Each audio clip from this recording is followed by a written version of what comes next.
My name is Dr. Hussein Thompson. I'm a lecturer of computer science at the University of the West Indies Cable Campus in the Department of Computer Science, Math, and Physics. And I want to start by thanking the U.S. Embassy for giving this opportunity via Google Hangouts to help promote STEM as part of their, demonstrating part of their investment in belief in STEM and what it is capable of doing. The main purpose of this particular hangout that we're having today is about the famous astrophysicist, Dr. Neil deGrasse Tyson, who is going to be coming here to Barbados to give a public lecture. So in November, sorry, at 4:30, on November 20th, at the Sandiford Center, that's the Lloyd Erskine Sandiford Center. And he's going to be promoting STEM, and the talk is going to be about STEM and promoting STEM, and also education in general, which is something that I think all of us here would have a very vested interest and I'm sure opinions about. So this hangout, particular one, is part of the MC's longer discussion about the preparation and planning of STEM education in general, and opportunities for the youth, of which many of you prime candidates of those who are not only going to benefit from STEM related benefits from industries and so on that can be derived from it, but we are also going to be looking towards you to help drive a lot of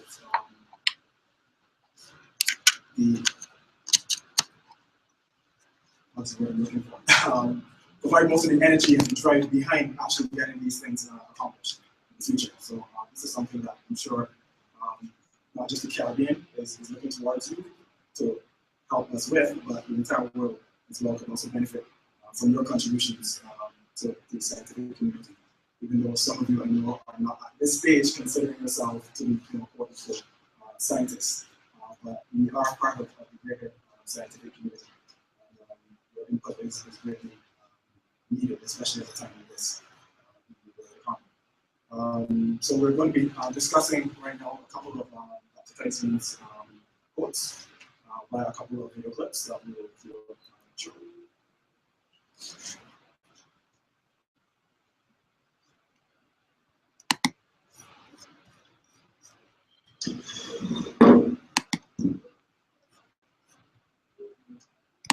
The new Tosh.0 app is here. Get full episodes, redemption, breakdown, demo.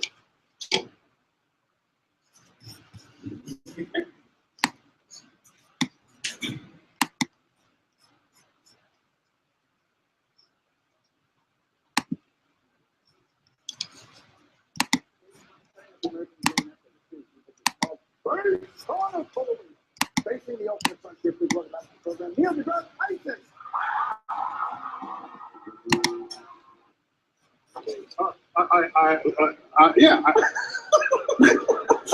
I alert you of the fact. Thank you. That if you double NASA's budget right now to half a penny on a dollar, make it a penny. Go ahead, make it a penny. Go ahead, be bold. A penny on the dollar. That would be enough to go to Mars soon with people and go back to the moon and on to asteroids. Then, not only does that stoke the ambitions of kids in the pipeline, it shifts the mindsets of the nation that enable us all to now say, hey, science and technology enables these discoveries, and even if you're not a scientist or a technologist, you will value that activity. We'll be investing in our future. Yes, and that in the 21st century are the foundations of tomorrow's economy. And without it, you might as well just slide back to the cave. That's where we're headed right now, broke. Can I say something? Neil deGrasse Tyson 2012! Neil deGrasse Tyson 2012! So that's quite a rather interesting comment. So you want at this time to introduce towards what you think. It's quite a heavy statement. I mean, doubling NASA's budget. I'm not sure anybody knows what those kind of numbers would look like. Off the top of heads. Yeah, but I'm sure you can appreciate that. That's going to be a lot of money. I think. So what do you think about that? Is science that important that we should invest that kind of money? I would have to agree.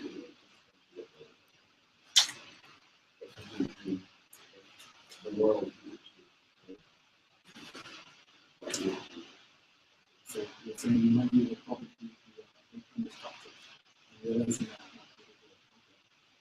Anybody else? Is that great?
I said, it's high, you know, everything is double budget, spread it across the entire world. So it's saying, okay, don't focus it on one particular, no, spread it across.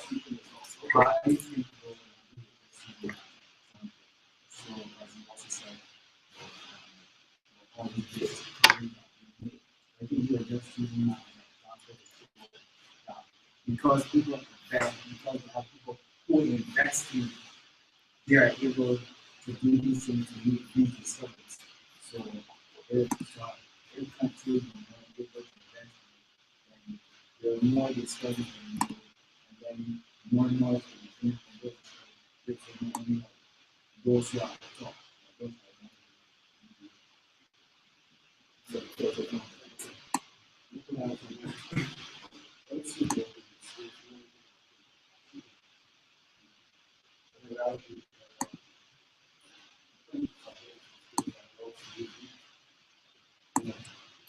Space technology is not necessary for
Somehow find a way to implement that into the sessions instead of being public field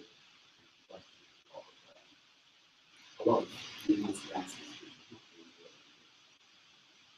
and perhaps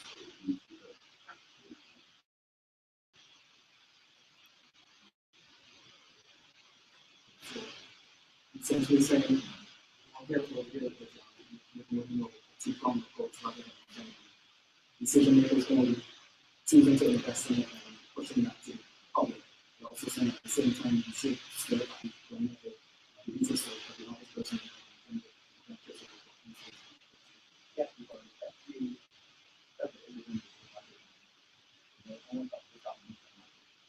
So yeah, you don't want to know.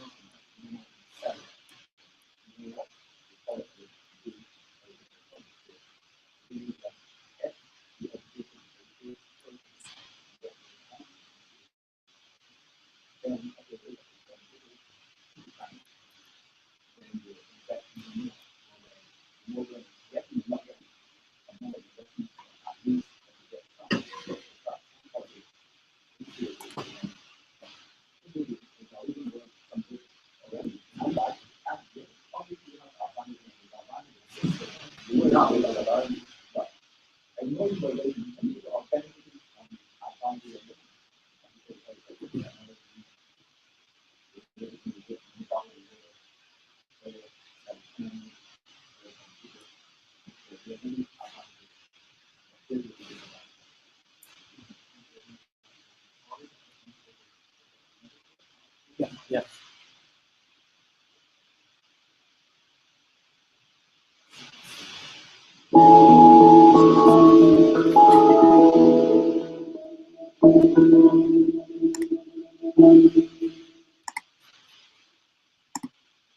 What's certain is that innovations and investments in science and technology are the engines of tomorrow's economic growth.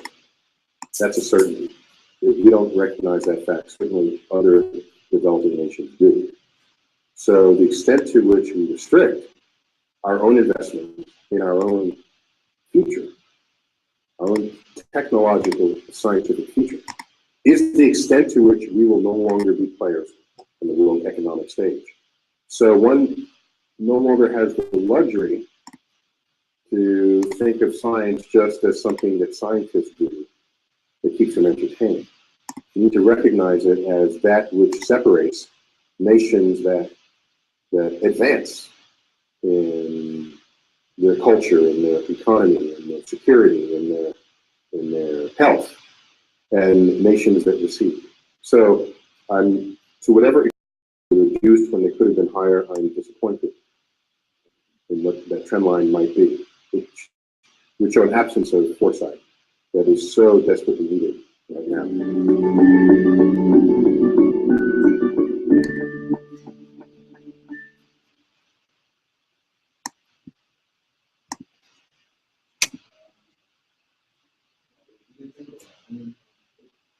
You think this is something that average person would accept readily though? I mean, at this time, especially when other than I think some of you already touched on it, you know, there are other things that way that you could be investing in.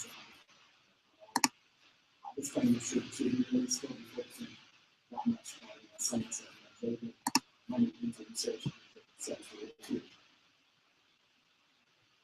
I think we all pretty much see the potential benefits of it. But at this time, one, what I want to hear from you is one, do you think we can really, okay, basically, what do you think the major stumbling blocks to be able to get out of this? Money, you've already touched on this one. You see other things.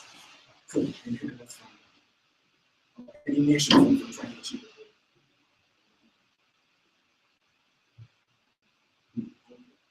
Yeah. If we have somebody else,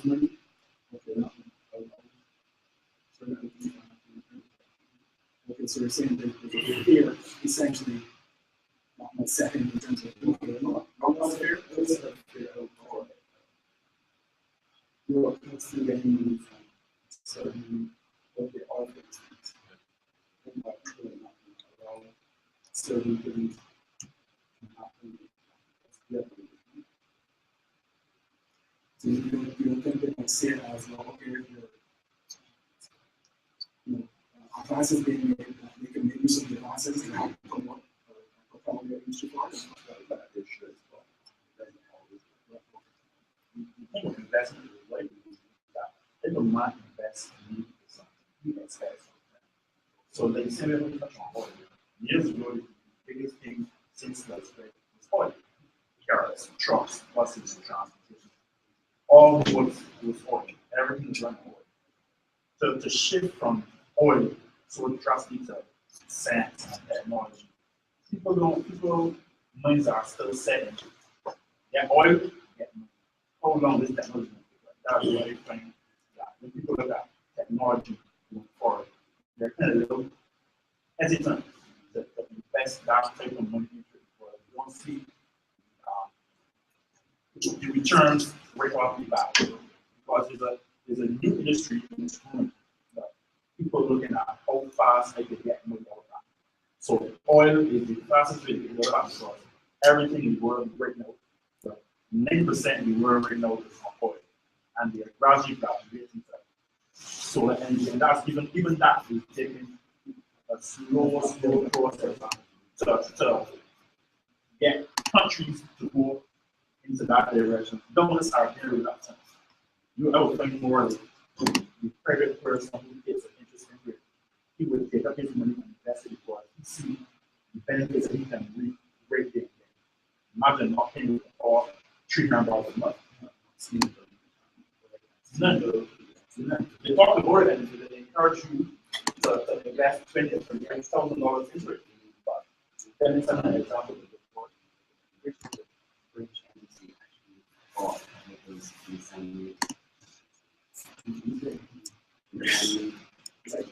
And it's like British.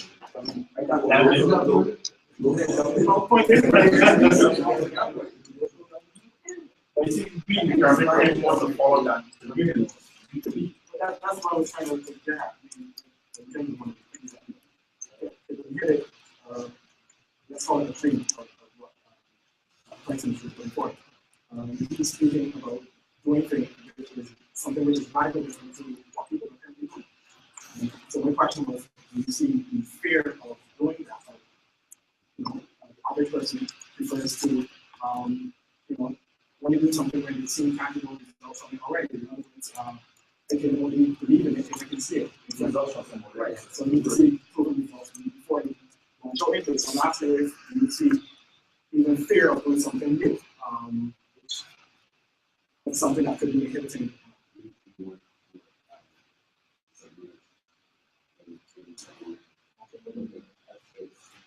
It's there. Why it's science moves forward.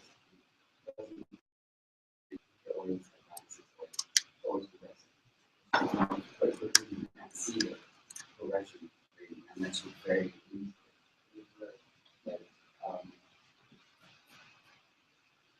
I'm not going to say all people, but there are a lot of humans that take on their own.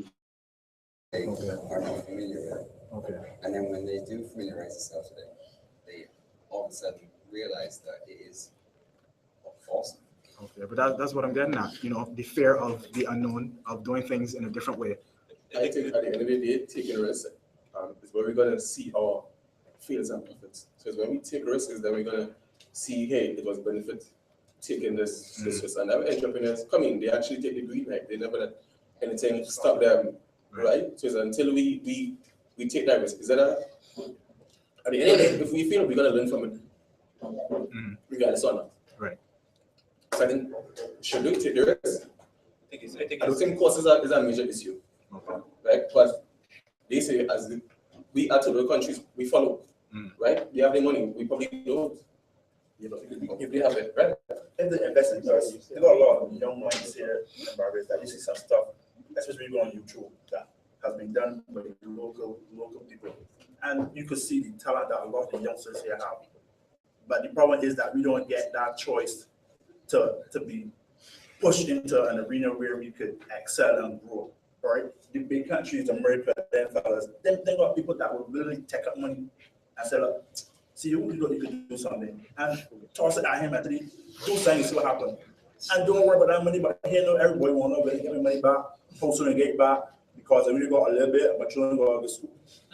If we had the resources that the bigger countries have, or if the bigger countries took the time out to say, you know what, let us adopt the country mindset, or let's adopt a set of young people across the globe, children think tank, or whatever, because we got technology. We don't have to leave Barbados to communicate with somebody in Japan. We could work, we could build, we could trade things and pass our ideas around the world in a matter of seconds. Okay, so Microsoft does it. So, why would we have to wait until the larger countries supply us? Why can't we start it ourselves? No. We don't have the resources. We don't have the resources. Well, you just said that money isn't the fundamental What issue. we need, our governments. Okay. We need our governments to have a mindset change, because we live in a technology age where you go to one government office to get something done. And when you get there, you don't have a particular document. You can't tell the person, call the other thing and tell it send it over. You're going to go over there to get a piece of paper printed. It's about 10 weeks of polished paper. And how a wireless, paperless society where information is key, let information flow. I got it? You want it? How do we actually do that? I mean, how do we get the mindset of the nation? How to get rid of the old people? Well, I'll be careful how we put that across. But No, I think what needs to happen is people in general, I don't besides government, the regular people need to, if they see that this technology is going to get bigger and do better things, or as the years go on, they need to invest. So like all of us here in this room, we can go and invest in some type of technology. So when the government know, let's and sees all these people investing in this thing here, so and it'll keep doing good for them, then the government will decide, well, we should invest in this too, because it might help the country go in a better direction, make the country better, right? So for me, I think that is solely on the people in the country to make the change. Because once they make the change, then the government will say to themselves, well, if all these persons doing it, we are leading them, we are supposed to be governing them, well, it's just my opinion though. From my point of view, right, is the benefits. If something benefits you, you're going to do whatever you can. Make sure you get it. Now the thing is, it got to start to me from the schools, because if we check, most of the schools we start teaching our traditional old stuff. We didn't make that change. So we just kind of say, oh yeah, government, we need to make this change. We have to show them that we want to make that change. So for instance, when it's happening in universities like have to change up their way of how they're teaching technology too. Because you have to split programs in a way that students with a guide themselves into certain, like for instance, different fields. Here at the university, we only have probably one field. All the students are obviously guided to that one field. It's not broken down, but or everyone be specialized in this particular area. So then, for instance, if we want to know, if the government come and say, all right, we're going to invest X amount of money in these students to do something.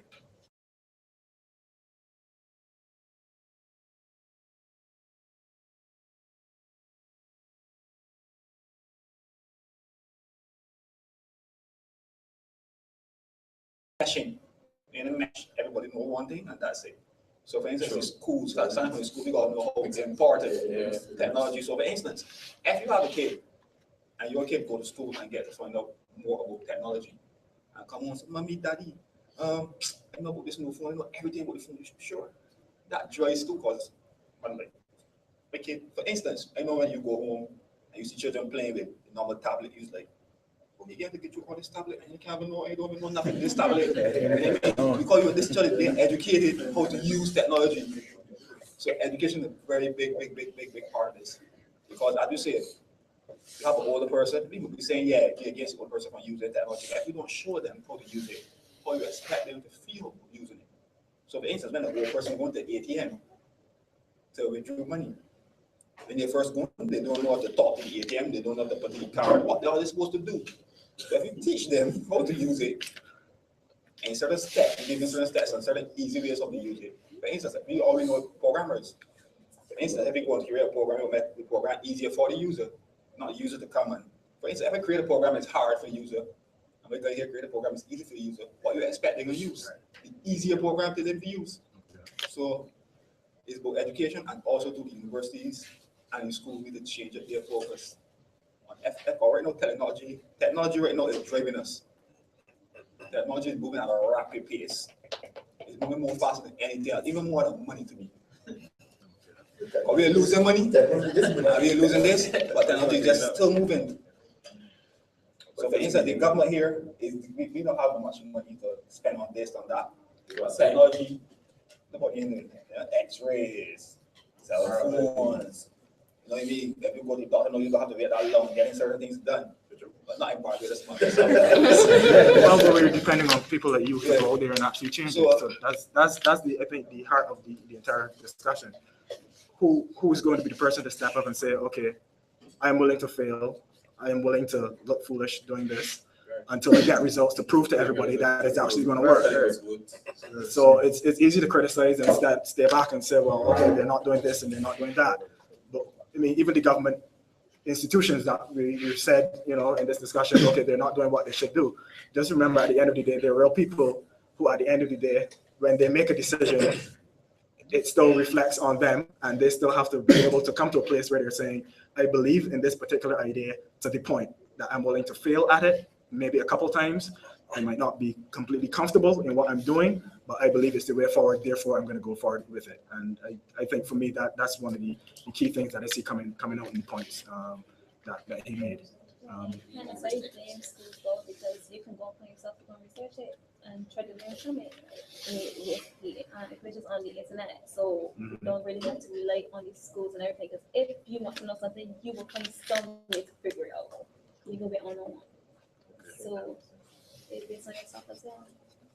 So the schools give you that step, though. It's kind of motivated. I can't say so necessarily. Like I met a guy the other night.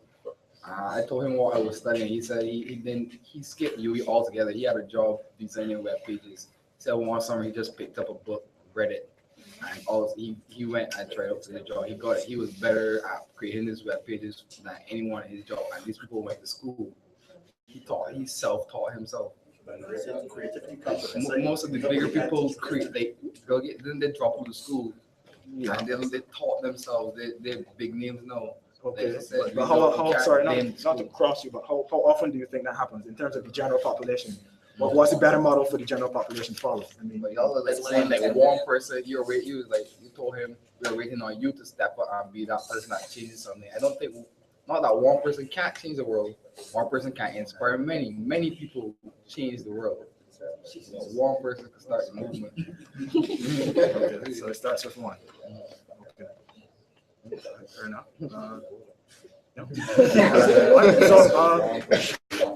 Sorry. As you were saying, it's all a case of whether people want to do it. Because that person clearly wants to do it because he's self-motivated and put in the time commitment to get that knowledge. And then because he had so much invested time and invested interest, he was so better. But that's the whole problem. No one has the invested interest because they're so comfortable with how they are now. I don't think so. I think it's more like a lot of people have the drive to go forward, but it is the system that kind of pushes people back. Because when you have people have great ideas and they go to these specialized places that say, come, we will help you entrepreneur this and entrepreneur that and small business that. And what happens is that they look at your little business that you come up with and they say, this looks like they make some money. Or come back next week and they call their friend that have the ready available cash. And you say some people that's not they did in the street. The system kind of like keep the small man small. It does not give the small man the ability to expand and to grow. It does not encourage many people to take outside the box. It keeps them. These are your parameters. Remain inside these parameters. Okay, but if he takes that as a lesson going forward, as in, okay, that's not a way that is going to work for me, shouldn't he still try again and do something else? It goes right back to the system again. You don't have the ready available cash to do what you want to do. So the government have these small business opportunities, businesses set up where you go to get direction, so that you could get a little $50,000 to start your company. But people that are sitting behind the desk that has to sign off on that check or that document is the ones who get a little drawback from whoever got the ready available cash. Okay. So your ideas are being siphoned from you. But hang on. I said that's only one particular way of starting a business. I mean, there are other models like, you know, venture capital and those other things where you pitch to the people who have the money themselves, your idea. So I'm just saying, I acknowledge the point you're making, but I'm just trying to query if, okay, in the general sense, that is really the case. And even if it were, for argument's sake, suppose it was, is that really the only option available to somebody who wants to go there with a STEM-based idea to push it forward to be able to go start their business or whatever? There are other avenues, but as I said, for the average person, their resources are limited. We're trying to step out of average. That's the whole point. So that's why we have the internet. So chances are that we could push our ideas to the venture capitalists on the world market. Okay, there you go. And see if we could get the opportunity, because we don't have to actually leave Barbados to push your idea. There are all types of mediums that you could use, right? Where you could have an audience with the same 500 company and the venture capitalists and push your product, okay, and then wait for a result. So we agree then that there are other options. But I'm speaking from okay, so point taken. Point taken. People going, my friends going to do something in the next month, but they get him over the last 3 months and still can't get anybody to answer me. Well, okay, maybe you should advise them to take other options. All right, so I think that's all the time we have for today's session. Just remember, we have Dr. Neil deGrasse Tyson coming in on November 20th to give a talk at 4:30 p.m. I believe the time is. And I'm sure many of us here will take the time out to also attend that talk. And there'll be several other discussions to help promote the event as well. Okay, so thank you for coming and being part of it. Yeah, so they're asking us to wave, so all right.